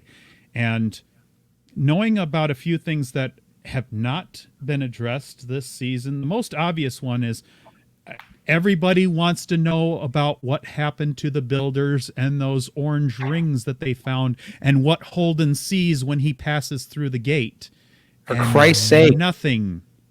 Why did they even mention that this season? It hasn't even been mentioned.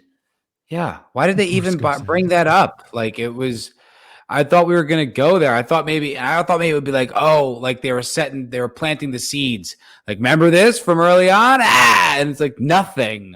It's just, I've been saying that for a little while. It's like, why are the gates and the gate worlds not a bigger part of all this? It's just so bizarre that, like, we have access to all these places in the solar system. We're just not talking about it. It's like, why? Worlds. There's a problem with your question, Tracy. The problem is that Cass needed it to be blown, and that's why we lost. Dumbass. Yeah. Fucking idiot. How many of those guys in Matt, you're in the industry. You know about how much of the population is that, on both sides of the, or on all the multiple sides of the gender, whatever you want to call it. About how much of the population is that in percentage that think that they got to get their shit taken care of? You mean like how many don't have boundaries when it comes to sexual pursuits? Yeah, kind of like that. It's a tough question, to be completely honest, because it's like, I honestly feel like as dudes, like, we don't really see it. Because I've talked to girls that I like, that like, about guys that I'm like, I'm cool with, and they would tell me behavior that they did. I'm like, that guy did that? They're like, yeah. And I'm like, get the fuck out of here. It's really hard for me to say because I don't see it. You don't even see it. Yeah, I like to believe that most guys are good, but you hear about this type of shit. So I honestly, I don't have an answer for that kind of a question, because you only know about it once it comes out, because it's all done behind closed doors. Jeez. So they're still keeping it. It's tough to say. Keeping it between the sheets. Or between I'm not the couch cushions. Player, like, I'm not going to parties with A-list. I wouldn't know. I was wondering if it was obvious enough that on many subtle levels, because I mean, we have there are other people from LA and other people in the business like Paulie and his wife, specifically his wife, who they would have their own opinions on it, because not everybody in the business is in all of the little circles. And Right. I'm not assuming that you are. I'm just wondering if you had an opinion, specifically asking that question, like, did you have an idea of it, or is it, I mean, a guy like Cass Anvar, do you run into guys and maybe girls like that on the occasion that they're just, it's all out there and it's obvious they're looking for it on the 24/7? Well, like, Something like that. it's almost like in Hollywood, it's almost like this kind of weird, like, BDSM relationship. Like, there's these people, like, it's all status and money. Like, that's what kind of motivates the town. And so, like, the women are signing up for that. Like, that's kind of like that's like they're kind of looking for it. They're like trolling, and the guys are kind of looking for them. And it's like this kind of like unspoken, like, relationship that's there all the time. So, I can't speak to that too highly because I'm not on either end of it. I'm not the guy with the money or the pretty girl who wants to, you know what I mean? But I definitely see that that's how it exists, like, in Hollywood, 100%. I will say that the creepiest people I know always present themselves as the exact opposite. Like, I know a kid who was a male feminist, and he creeped out my roommate something fierce. She's a woman, and like, she told me after, like, this Halloween party that he was just following her around, like, the whole time. And he was totally say all the woke stuff, and he would apologize for being white, and he's a total creep. So, and I've seen that more than once. So I guess that's the best thing that I could observe from, like, firsthand point of view is like, the people who act like they're the most virtuous often have a lot to hide. Fair enough, man. Thanks for providing that. So we've Thank been you rolling for your opinion. For almost. Thank you for your candor. Yeah, we've been rolling for almost 2 hours now, guys. So I want to get wrapping up, but I want to hear final thoughts on tonight and what you're expecting out of next week, Matt.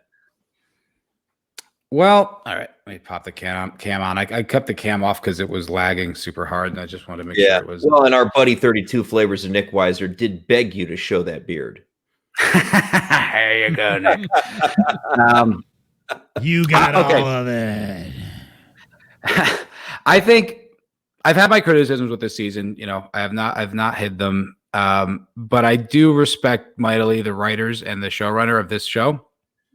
And I think even with my concerns, I do genuinely believe that the last episode will be something pretty badass and epic and fun, and will be high stakes. A lot of it's kind of built on shaky ground as we're sort of exploring here, but I do think it will be entertaining, if nothing else. I don't know if it's going to pay off in all the ways we want it to. I do think it's going to be pretty fun. Real quick, I did just want to share something that I think a lot of the chat can appreciate. In this Airbnb that I'm staying in, there's like all these kind of welcome to Austin guides and like, beer tours and stuff like that. And then this one was just sitting here on the top, and it's the Austin Beer Guide. And I don't know if you can see that, but it's Luke hanging upside down. But if you see, like, he's going for a beer bottle. He's going for the beer instead of a lightsaber. And I just felt like everyone in the chat would appreciate that. That's great, man. I love it. That's great. Draco, final thoughts on tonight. What do you think we're seeing next week? Reach out with the Force, Luke. We are going to get some closure for this season, and we are going to drop mysteries that have to be closed in the next season. The thing is that in the same vein of what we've seen so far, I'm hoping it's a callback to the way that the story was filled with events as we were talking earlier in the stream, that actually make us feel that all of the bottle episode, the showing and telling and not showing that we've seen recently pays off in that final episode as a function of what we've been waiting for, and that we are ready to wait a whole year or however long it's going to be with this start of production in the Coof season for season 6 to come out, and hopefully put a pin in it, even though I'm hoping against hope that they don't need to, and they see that before the end, and they don't have to do a 4th season Babylon 5 to close out this thing earlier than it has to be. I want more good, and I want them to tell more stories. I want them to be more broad. I want them to not have to focus on any one member of their cast to the exclusion of others. But yeah, I'm hoping for a good closure and a lead into the mysteries that we're going to see in season 6. Fair enough, man. Fair enough. So, tonight's episode, I enjoyed the action that we got on Earth.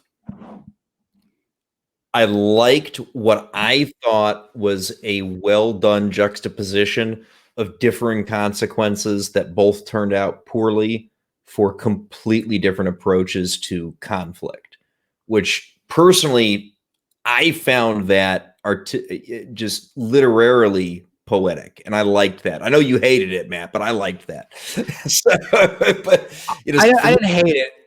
I'm concerned with how it's going to be handled. That's all. I just feel like I said, we talked about if they handle it like it was a blunder, then I respect it. If they just move on and they don't address it, then no. Fair enough. Yeah. So I liked that. What I was seeing out in the belt tonight, though, from that section of the episode was really meh for me tonight. So what we need next week for the season finale is we need a lot of pop. Like, we need a lot of pop for the season finale. Obviously, Marco's not dying next week. But we need a lot of action. We need a lot of pop, and we need a lot of reuniting of the Rossi crew. I mean, the only person who realistically probably can't be reunited with him is going to be Amos, of course. But that's got to happen, realistically in episode 1 of season 6, because if it doesn't, there's a big fucking problem there. So that's what I'm expecting and what I need out of next week's episode, man.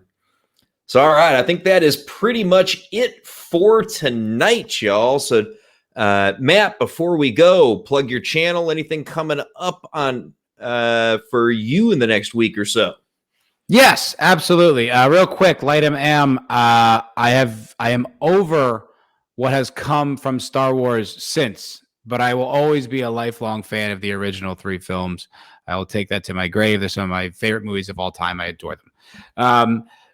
I started a new show that I just did impromptu last week. Vigilante Williamson was on there, U.S. Dutch Kitty, and Just Another Red Shirt. It's called the MF or Cocktail Hour. It's going to start on 8 o'clock Pacific time. It's going to be a follow-up. It's going to be not a design, but it will start after Friday Night Tights ends around 8 p.m. So come check us out, and we're going to be talking about all kinds of stuff. And if you haven't been to my channel, talk a lot of Expanse, but I talk a lot of other popular media. I got some new ideas, interesting stuff coming out of the channel. So give me a subski. I'll try to make it worth your while.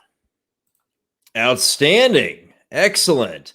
And then now next week, we'll be doing this for the season finale over on your show. So if you have not subscribed to Foulball Productions, don't forget that this, night of, live couple of hour review of The Expanse is going to be on Matt's channel next week. So remember to tune in, be 9:30 Central, 7:30 Pacific, just like we were tonight. Yeah. Draco, anything that you want to plug for your channel? Anything you got coming up, my friend? Oh, only that I I guess I should apologize for last week. If anyone was following my channel, I didn't get to complete the tease on time, so it got strung out. I am planning on working on one tonight, so that should be turned in before I'm completely dead to the world this morning. But other than that, I mean, thank you again, Jake D, for inviting me on your stream to talk about the Expanse. Hopefully still the best the best programming you can get on television. Thank you, Matt, for also being on the stream. So one of the most involved new guys to talk about the Expanse, to care about it, and to bring your own opinions. I mean, it's great having you guys to talk about with this. So. Yes, all right. Please please like, share, and subscribe to Jake D, to Foulball Productions, and I wouldn't mind one myself. Feel so inclined.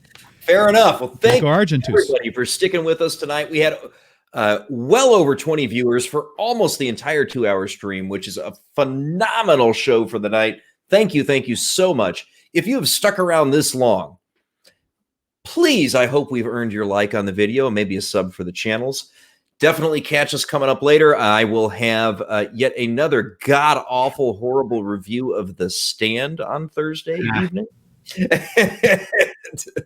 And certainly catch Howlin' About Entertainment Sunday evenings at 5:15 Central Time right here on the Jake D channel. Thank you, How everybody. much more Stand pain is there left? Oh, I'm sorry. We still got 3 more episodes of Ungodly Pain with The Stand coming up. I'll figure it out somehow. All right. Everybody have a good evening. Thank you for being here. We'll catch you on the next video or the next stream.